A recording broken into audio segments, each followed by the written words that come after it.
Now this is proof that we were once young. Weren't we cute? Hello, my name is Steve Brewer.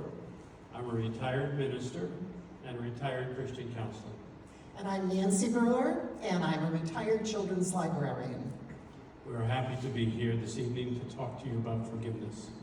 Forgiveness has saved our lives, quite literally. We're going to heaven one day, but it's also saved our marriage. And I must confess that I've been the one who's needed to ask forgiveness so much more than Nancy.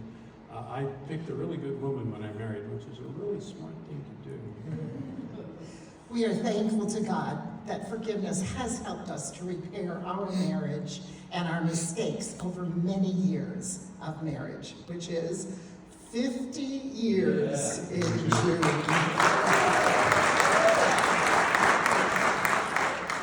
We're gonna party.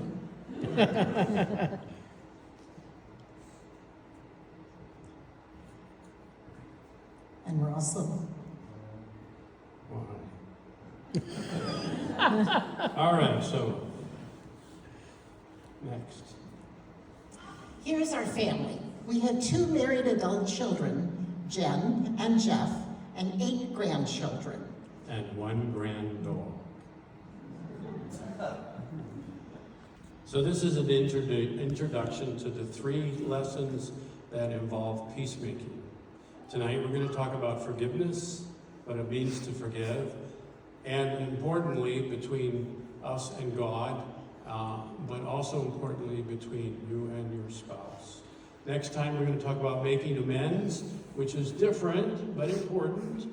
We'll make the point that sometimes you ask for forgiveness, but then you don't change your life so that your word is consistent. And then the 3rd lesson we're going to do is reconciliation, where we're going to do more conflict resolution and give you some practical tools on how you can solve your problems. These are very important lessons in our efforts to improve our marriage. So we need forgiveness. We are broken, sinners by nature and behavior. Romans 3:23 says, "For everyone has sinned, and we all fall short of God's glorious standard." We will sin. We will hurt each other by our attitudes, words, actions. As the old confessional prayer says, by what we have done and by what we have not done. From Steve's counseling work, we can share with you the 6 most common areas of sinful behaviors in marriage. Married couples have many disagreements and misunderstandings and end up sinning against one another. And these are the 6 most common areas of failing to live up to what we ought to be. How about time spent together, making competing choices, like spending time with friends or hobbies instead of your spouse? Now we go to Aquasize at the Mystic Y. But once in a while, I'll blow Steve off and go to my ladies' book club instead, and he is not happy about it. Not happy. I like it when she goes with me. Number 2, the division of labor. Fighting over who's going to do what at home, what household chores, who does the child care, even competing with our outside job priorities.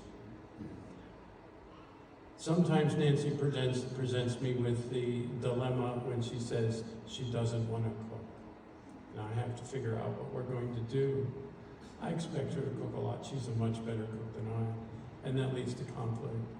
You And make good hot dogs.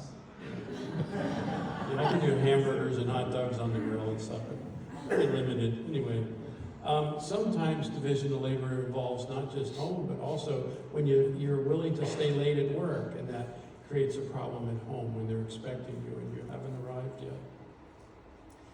Another big disagreement that many couples have is about child-rearing philosophy and methods. We all love our children so much, we don't want to mess them up. It was always really hard getting Steve to change diapers. And we also fought a lot about how much to ground our son Jeff for always breaking curfew.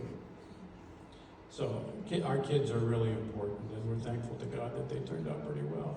But they were a source of conflict, not just between us and them, but between each of us over the years. Number 4, sex. When to have sex, where to have sex, how to have sex. But not who. Yes, not That who. better not be it. We'll cover a lot more about this. This is not in the next 3 weeks, but projecting about 7 weeks into the future. Nancy and I will come back and talk about sexual intimacy in marriage. Number 5, money. This is a big one for us. Many couples have one person who does the finances.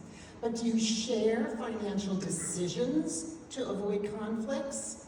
For example, how much can I spend without talking to Steve? And that doesn't include groceries. My resistance to being more involved in financial management, being especially involved with budgeting. I don't like to budget, I just like to spend. We recommend Dave Ramsey's Financial Peace University teachings to help end conflict about this important area of life. I've noticed a lot of boxes showing up on the front porch. Guys, have you noticed that? You know, because it's so easy to order online. Slumps on the side. Anyway, so money, it's important. Number 6, in-laws. You might not think about this, but if you've been married long enough, you might have problems with who's in your marriage, the two of you or your parents. Do you need your parents too much? Have you failed to cut the strings? Do you turn for help instead of to your spouse? But are they intrusive, which is even harder? Are they critical and judgmental? Are they having trouble letting go? These are tough problems to resolve. With all this to fight over, to repair our damaged relationships, we must seek forgiveness. And there are other more difficult areas of sin too. They're not on our list. This is a fairly tame list, if you will, of everyday things. But some of the toughest things to forgive are like infidelity, or addictions, or domestic violence. Everything we're going to talk about tonight about forgiveness applies to those really, really hard topics too, not just sort of these everyday ones. So what is forgiveness? Re-engage says it is to give up all claim on account of a debt or obligation. What does that mean? We will break this definition into 2 parts. First of all, what is the debt or obligation? Justice demands someone injured or hurt or offended is owed proper compensation. In the law of Moses, in Leviticus 24, 19 and 21, it says, an eye for an eye, a tooth for a tooth. Just as another person has received injury from him, so it will be given to him. So that obligation, when you sin against someone, that you owe them, that debt or obligation, you must pay for. The sinner must pay in compensation or in punishment. What is forgiveness? Re-engage says it is to give up all claim on account of a debt or obligation. So forgiveness deals with the debt or obligation that we rightfully owe to the person that we've hurt or offended. Forgiveness then is to let go or to release or to give up all claim of that debt or obligation owed to you. It's just that they owe you. It's grace and mercy and forgiveness that you release it.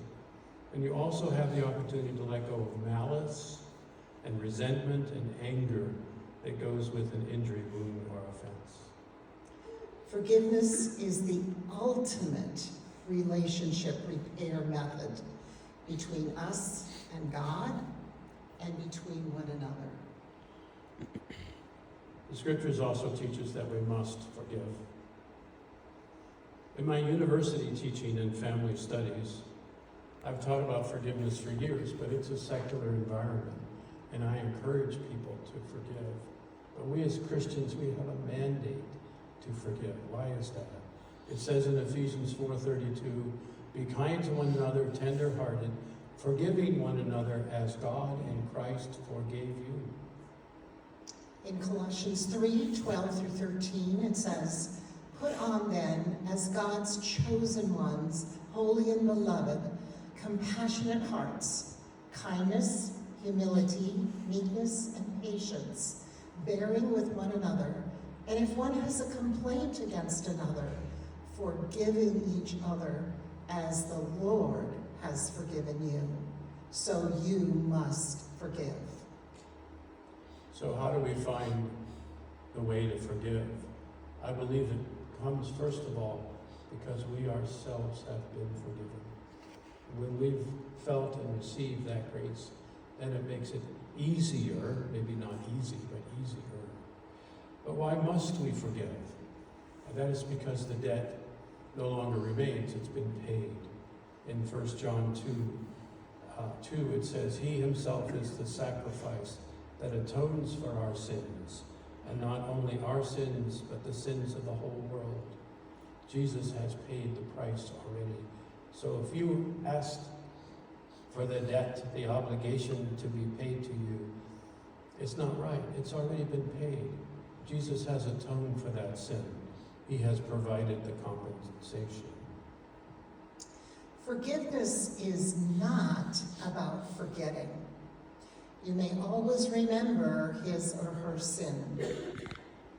And the worst sin is you'll never forget. But that's not the reason to not forgive. Forgiveness is not about saying no wrong was done to you. It may very well be that they have deeply hurt and wounded you by what they did. Forgiveness is not the same as making amends or reconciling. There may still be more that needs to be done. And we will talk next week about making amends, which is where you go the second mile and work on making it up to them for what you've done. Forgiveness is a decision, is a very important point. It's not about feeling like it. You may feel like forgiving them on Tuesday, but on Wednesday, forget it. Even though you need forgiveness on Wednesday too.